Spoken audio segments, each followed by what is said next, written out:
Shut up! Hi, welcome to Conversations with Carol and Cheryl. Hey, Cheryl. Hey, Carol. So I'm Carol, and my girlfriend here, Cheryl, we got together, decided to do this podcast to connect with you, our listeners, on some common ground, mostly on being a mom. And we're going to have conversations every week on Tuesdays, hopefully. What we'd like to do to start out is for you to get to know us a little bit. We're going to talk about how we met our husbands, our weddings, how we chose our houses, and we invite you to comment on our social media pages. That would be Conversations with Carol and Cheryl Facebook, Instagram. We'd like to hear from you. So today we're going to start with what traits we looked for in a husband in our 20-year-old selves, and maybe what we would look for now in a partner. We're also going to tell you how we met our husbands, and this will just give you a little bit of background about us, the way we think, and our experience. We only have our stories. We're not famous. We're not experts. We're just two girlfriends that met at work 20 years ago, and we just enjoy talking to each other, sharing our common experience. What were you thinking, your 20-year-old self? I didn't want someone to show up in jeans and tennis shoes on a first date. I didn't want someone to ask me out and say, "Where do you want to go?" Not holding the purse strings, you know what I mean? I always found that really stressful. I didn't know how do you dress for the date, that kind of stuff. It's all things that aren't important. Now. Right. Those kind of things. I wanted somebody that was funny. Okay. That I did know what I want. A sense of humor was real important to me. And of course, the things that are obvious is like good looking to you and, appealing and things like that. Yeah, that's what I started out. That's what was important to me in my 20s. What about you? Like you, my 20-year-old self would be different from what I would be looking for now. For example, in my 20s, I had this dog, Maria, my German Shepherd, and I wanted my boyfriend to really like my dog. Not so important today. Right. But that was a big thing. Another thing, like you said, I wanted to have chemistry, that physical chemistry. They didn't have to be gorgeous, movie star type good looking, but I wanted that physical attraction. And then I guess the third thing, just trying to be practical and logical, I wanted somebody that had a good job. Let me ask you something. Did your physical attraction come after you met them, or was it when you saw them? I think it was when I saw them. Really? Mine was after I met them. Really? I mean, after I got to know them. Yeah. Yeah, it wasn't first. Yeah, I think for me it was a physical attraction right away. And then once I got to know my husband a little bit more as we were dating, that made him even more attractive. But it had to be there in the beginning. Couldn't look at somebody that was mediocre and go, I can learn to like that. For me, that doesn't work. Yeah, when I met my future husband, I had no opinion either way.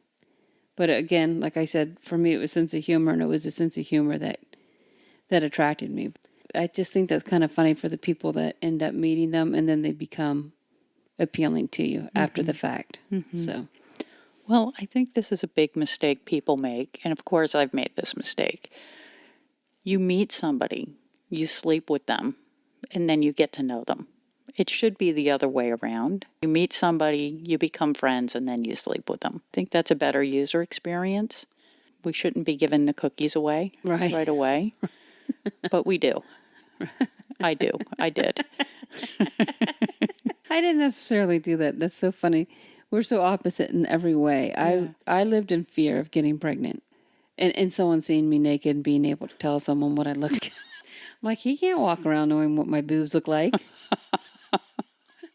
Couldn't get past it. See, me, I was putting it all out there. Hey, look Here at me. It is. So, Cheryl, tell me how you met your ex.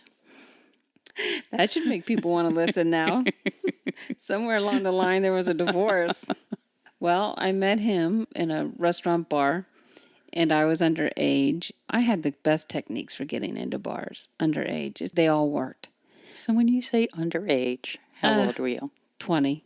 It was 21 was the drinking age. Yeah, and I wasn't too far off from 21, so it was no, I wasn't going in at like 16. Right. Hold on. Yes, I did. I made a girlfriend. We used to go to this one bar at 16, and they would let us in. But we just danced, and that's so funny. Boy. Anyway, so I went in at 20, and I went on an off night. And, they're not really gung-ho about carding you. So I went in and made sure I made eye contact with all the bouncers, or doormen, whatever you want to call them. And then I went back on a busy night with my sister. Sure enough, I saw one of the guys that was there the previous time I went. And I said, "Hi, do you remember me from the other night? I was here." And he's like, "Oh, yeah, I think I do." And I said, "Yeah, how you doing?" And he's like, "Fine, how are you?" And we just talked a little bit. He was just so funny. We got to laughing, and he was just very funny. He was dressed very nice. Anyway, I guess he was appealing at that time. You know what I mean? I guess so. Well, I think if he was wearing jeans, you wouldn't even have looked at him. Yeah. He was dressed very nice. He had like a white sports coat on, which you don't see very often, but this was the 80s, so.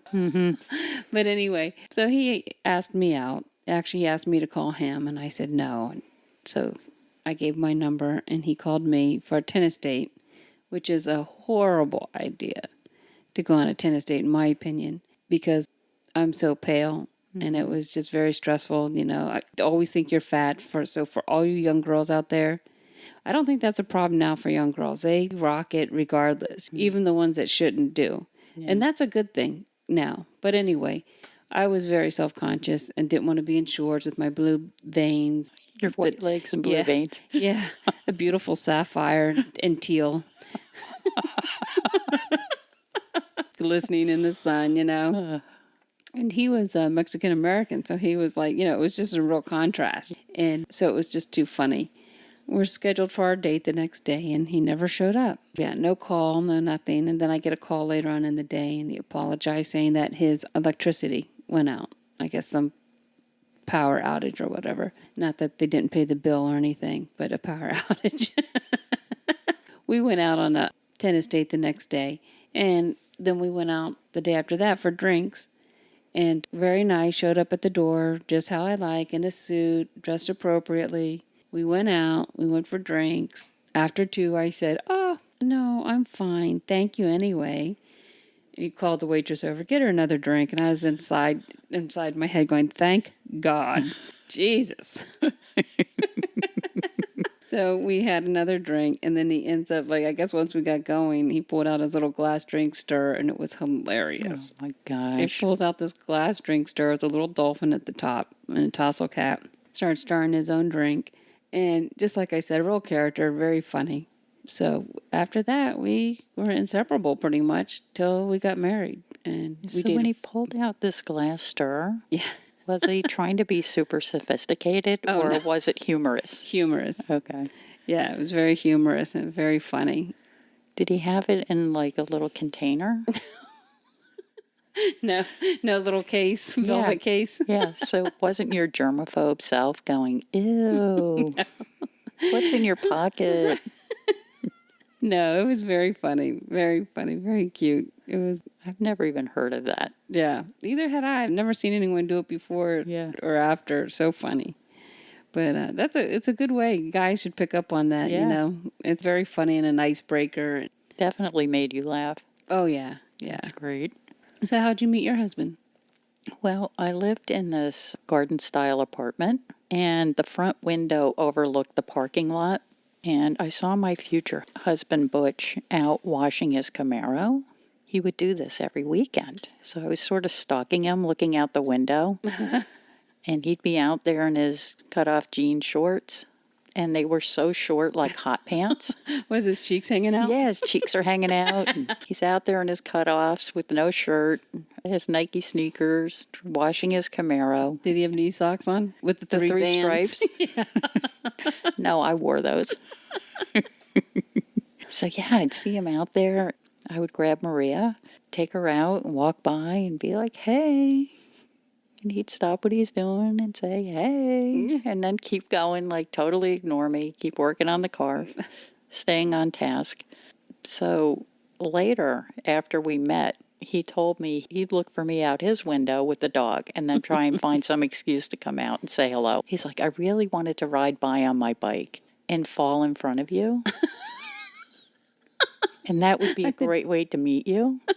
But I thought you'd just step over me and keep going, and the rejection would be too hard. All he needed was a glass stirrer, and it would have hooked me. Right. But I'm sure he didn't even know those exist, because I didn't know they exist. So anyway, I would see him, he would see me, but neither one of us were assertive enough to try and take it to the next level. So I guess he told his neighbor, the guy that lived below him, that he was attracted to me. So the neighbor invited us out on his boat. Oh my gosh. And it was not like a big yacht or anything. Right. It's like a little motorboat. And we took that out on the Potomac, spent the day out there. Really nice day. Had a nice time. And to contrast you, we're out there in our cutoff shorts, our little halter tops. No dress up at all. No dancing involved. It's all about nature. We're in the sun working on our skin cancer. So melanoma. Yeah. So afterwards, we decided to go to the Chesapeake Seafood House, and the neighbor went with us. And he was the type of guy that would try to eat so much at the all-you-could-eat buffet, he would try to get kicked out. I worked at Chesapeake Seafood House. No, you didn't. Yeah. My husband back then when I was dating him, he would come and eat while I was working and wait for me. And he ate so much shellfish that he got vertigo. Oh my gosh. Is that a thing? Yeah, too much shellfish will give you vertigo. He must have been sitting there a long time watching you. Anyway, I just thought that was so funny that he so actually funny. got vertigo from that. Yeah, I used to work there, so Wow. it takes a lot to get kicked out. Did they get kicked out? Did they? Not that night, we didn't. But that was always the goal. So ever since then we started dating, and he did. He really liked my dog. We had the physical attraction. Wow, everything's lining up. Yeah, all my check boxes. He had a good job. But unlike you, we would never get dressed up. We would never go out somewhere. Like our dates would be taking the dogs for a walk, going for a hike, doing a bike ride, going for a swim. It's total opposite. I had the white legs with the blue veins, but I didn't care. I put my shorts on and head on out. It's so funny because me and my future husband at the time, we'd go out driving, and I would love to feel the sun. We would always just go for drives, and then we'd stop to get out at like maybe a park or so, wherever we were going to go. I would be like, I don't want to get out. It's just too warm in the car. We did do parks one time, and that's another story I'll have to tell you. We started seeing all these guys pulling in this park, and I'm like, that's really weird. There's one guy after the other pulling into this park. And then they would get out and go and walk in the woods, but that was a whole nother story. So, Well, where were they going? they were having hookups in the park. Oh, we're hooking up in the park, trying to find a secluded place. Trying to what? Trying to find a secluded place. That didn't come out right. But it was your subliminal conscious. You said what you wanted to say. But I never saw guys. That's creepy. Parks are a big thing for that. I realized after the fact, but I didn't mean to cut you off. But that was not my thing, and that just sealed it for me. Your ex is like, don't leave me. Right. Don't leave me alone out here. So for that moment, he knew what it was like to be a woman. Right. It was a piece of meat in that park at that time. No, I never heard of that. Really? Yeah. Wow. Never saw it. Well, when we were younger, it was a big deal to go to the park. In like high school, we'd go to this park and everyone would show up, and you did not want to be driving in by yourself. So that's what caught my eye. It's like, wait, there's another guy and another guy. They'd go in, come out. Then they'd both obviously decided on a meeting place and would take off. So you would follow the used condoms on the ground. Right. Follow the yellow brick road. It was really weird that day. We went all the way down. We kept walking. And then all of a sudden, there's this huge Mexican family having like a big picnic down there. But it was like it was just bizarre. It was like literally on the edge of the water. But that was a funny day. Yeah. So that's my park story. So after that, you just get stuck to your dancing. Yeah, your bars and your dancing. right. Yeah, where it's safe. Yeah. That's my safe place. Yeah. Yeah. So, what traits would you look for now if you had to do it over again? You know what's really important to me is I see a lot of people getting remarried nowadays. Well, I think this was one of the problems in my marriage to begin with, is that they seem to put these second husbands first. And I had a hard time putting my one and only husband first after I had kids. I see these second marriages and then the husbands, they put the husband first. And I don't think I would want that even at this stage in my life. I want to be able to do what I want to do with my kids and with my grandkids.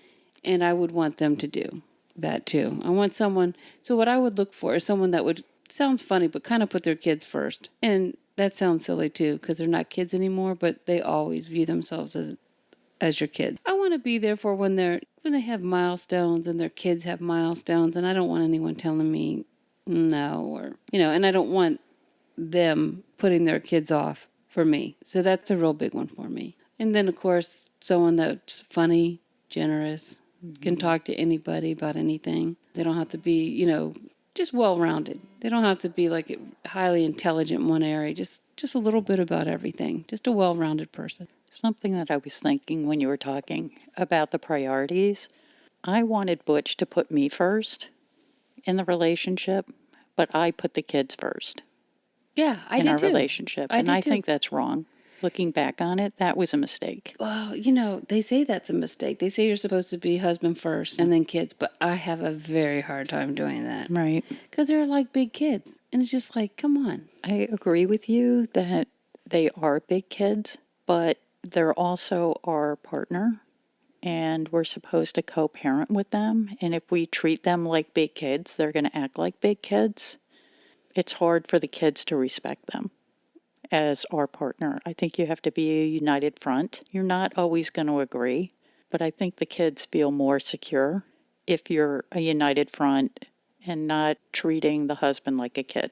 And it took me probably 22 years to learn that. Right. I messed up for about 20 something years, but I recently started doing that, putting Butch first when the kids were teenagers, and it did seem to have an effect on the kids, a positive effect, where they had more respect for him and more respect for us as a couple. That's one of the things you should consider when you're picking your husband now, because I thought we had similar backgrounds. My parents were more affectionate, told me they loved me and stuff like that very frequently. When he and I were parenting together, he was more standoffish. I was more hands-on, loving them, easy on them, and he wasn't, because his dad would just like give commands and the mom backed him up. That was a big difference for me. I couldn't back that up. And it makes sense to do it because there was a book one time like, you should run your house like you would a company. There should be a chief executive officer. The Grand Poo Ba. Right. You run it up to them and they make the family decision. Right. They make the ultimate call. And that makes sense. But I couldn't support it. Shame on me in a way for that. But Well, maybe you were the Grand Poo Ba. But I think it should be a team, not one person. Well, and I think that's the thing with guys. Like, as we're still trying to get, we want to feel comfortable with their decision and we start asking questions. I don't think they have the patience, not all of them, but the problem is they don't have the patience to explain their point of view. More, it's just like, because we should do it. So I'm the boss. Yeah, they're kids. They should do it this way. Why are you listening to them? Well, just talk till I feel comfortable enough to back you up in that. I think that's the problem, maybe. Never got that. Win me over, I'm in 100%. I didn't have that. That's why being divorced is really nice for me. Now you're the Grand Poo Ba, Yeah, and there's no collaboration. That's right. But then it's ultimately on you. And that's the success is all you, the failure is all you. And now I understand why those CEOs go get spanked and spit on, and because they're tired of making all the decisions.